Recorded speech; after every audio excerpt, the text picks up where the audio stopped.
as I board my long overdue trip home from London. Little did I know that fate had something planned for me on this seemingly innocent journey across the pond.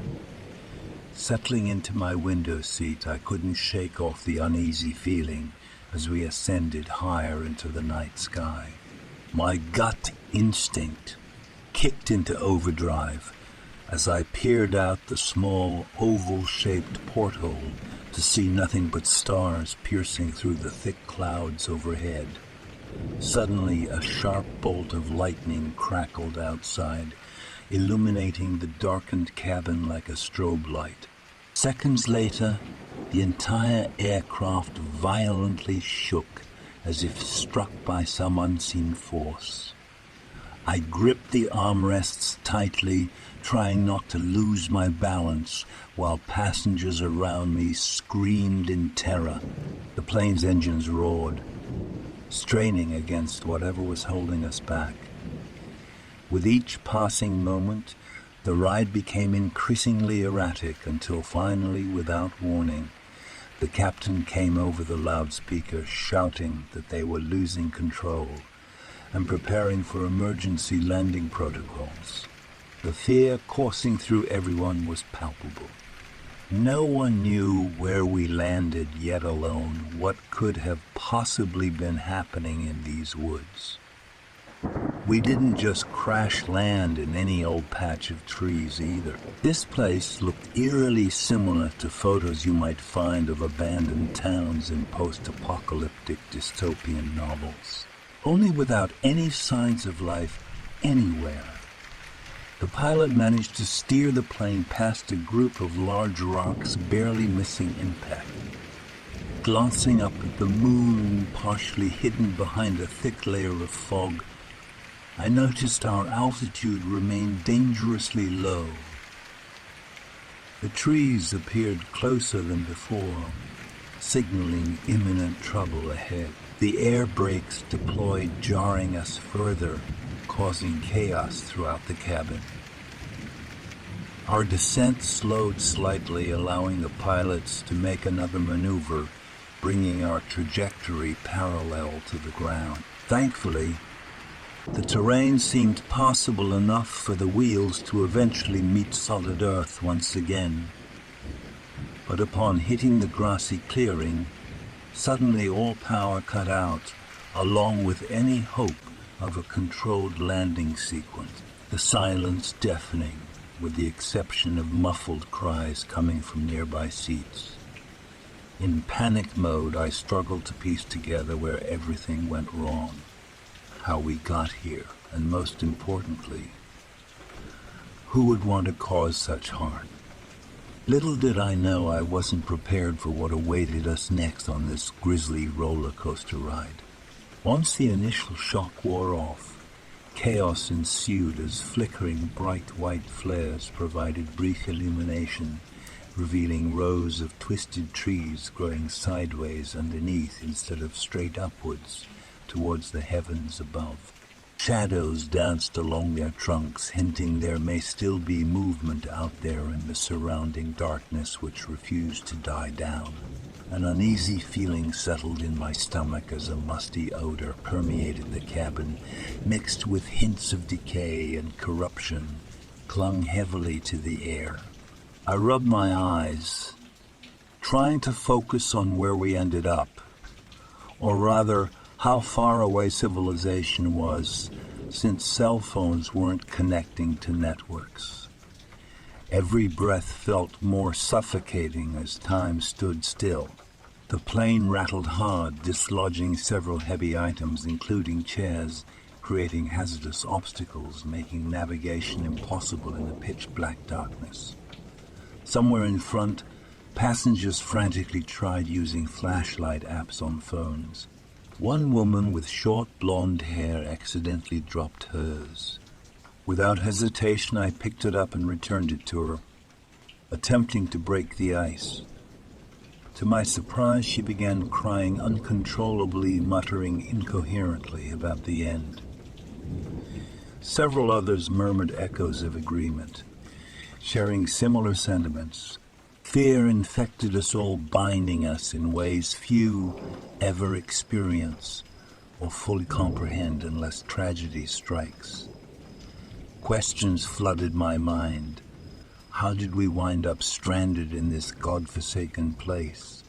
What kind of malevolent presence dwells within those treacherous woods? Is anyone even alive out there capable of rescuing us? These thoughts tormented my mind, leaving no room for sleep or rest, despite pure exhaustion setting in. Hours passed like centuries, never reaching sunup, signaling rescue might be near. But that was wishful thinking, because the real nightmare was only beginning. Unspeakable horrors lurked deeper inside these woods, waiting patiently to ensnare unsuspecting prey. Something sinister watched, waited, and wanted us gone, leaving nobody left to tell the tale. Our survival hanging in the balance of absolute madness as the pulse. Pounding pandemonium of unimaginable terror exploded without mercy, consuming all involved. As the hours stretched on, the atmosphere inside the cabin grew increasingly oppressive. The flickering lights cast grotesque shadows on the faces of the terrified passengers, their eyes darting nervously around the dimly lit space. Whispers of desperation mixed with the stench of fear hung heavy in the air. Outside, the forest whispered its secrets.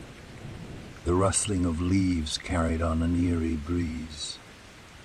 It was as if the very nature surrounding us had turned against us, embracing the malevolence that dwelled within. The once twisted trees now seemed to contort further, their gnarled branches reaching out like skeletal hands, ready to snatch away any semblance of hope we clung to. A group of us decided to venture out of the cabin, driven by the need to find help or escape this nightmarish place. We formed a cautious line, moving through the darkness with trembling steps. The beam of the woman's flashlight illuminated the path ahead, revealing a trail strewn with debris and broken branches. As we pressed deeper into the woods, the silence grew more oppressive. The crunch of leaves underfoot was the only sound, echoing like a sinister lullaby. Unease settled in the pit of my stomach, each step forward feeling like a descent into madness. Suddenly a blood-curdling scream pierced the stillness, shattering our nerves. We turned in the direction of the cry, hearts pounding in our chests. There, in the beam of the flashlight, we saw a figure sprawled on the ground, surrounded by a pool of dark, glistening liquid. Rushing towards the fallen person, we discovered it was one of our own, a man who had been seated near the back of the plane. His body was contorted in unnatural angles, his face etched with a horrifying expression of terror. It was clear that he hadn't died peacefully. Panic took hold of our group as we realized that something sinister was stalking us in these woods. We hurried back to the cabin, abandoning any hope of finding rescue outside. The doors creaked shut behind us, but it provided little solace against the unknown terror that lurked just beyond the metal walls.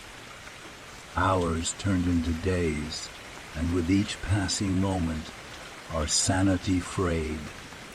The cabin became a claustrophobic prison, each corner filled with paranoia and despair. The dead weight of the unknown pressed upon us, threatening to crush our spirits.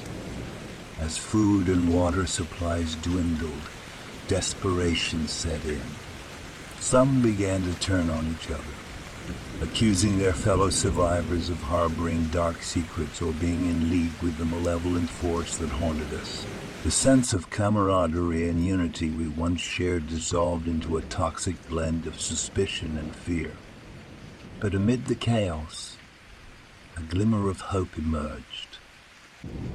A young woman with nerves of steel and a determination to survive rallied those of us who hadn't succumbed to the grip of insanity. She organized search parties, scoured the cabin for any useful items, and devised a plan to escape. Under the cover of darkness, we made our move. With makeshift weapons in hand, we ventured out into the night, praying that we wouldn't become the next victims of whatever dwelled within those cursed woods. It was a treacherous journey filled with heart-stopping encounters and narrow escapes. The forest seemed to come alive, twisting and morphing around us, as if mocking our feeble attempts to escape its clutches. But we pressed on, driven by the will to survive and the belief that there must be a way out. After what felt like an eternity, we stumbled upon a small clearing bathed in pale moonlight. In the distance, we could hear the faint sound of running water, a sign of civilization. Exhausted and battered, we followed the sound, hoping that it would lead us to safety. Finally, we emerged from the forest's grip and found ourselves on the outskirts of a small town. The sight of streetlights and familiar buildings brought tears of relief to our eyes. We were saved, but the horrors we had experienced in those woods would forever haunt us. The scars, both physical and emotional, would serve as a constant reminder of the malevolence that can lurk in the darkest corners of our world. As I sit here recounting the events of that fateful journey, I realize that fate had indeed planned something for me. A brush with the unspeakable, a taste of true terror. And though I may have escaped with my life, I will forever carry the weight of that night, etched into my soul like a scar that will never fade.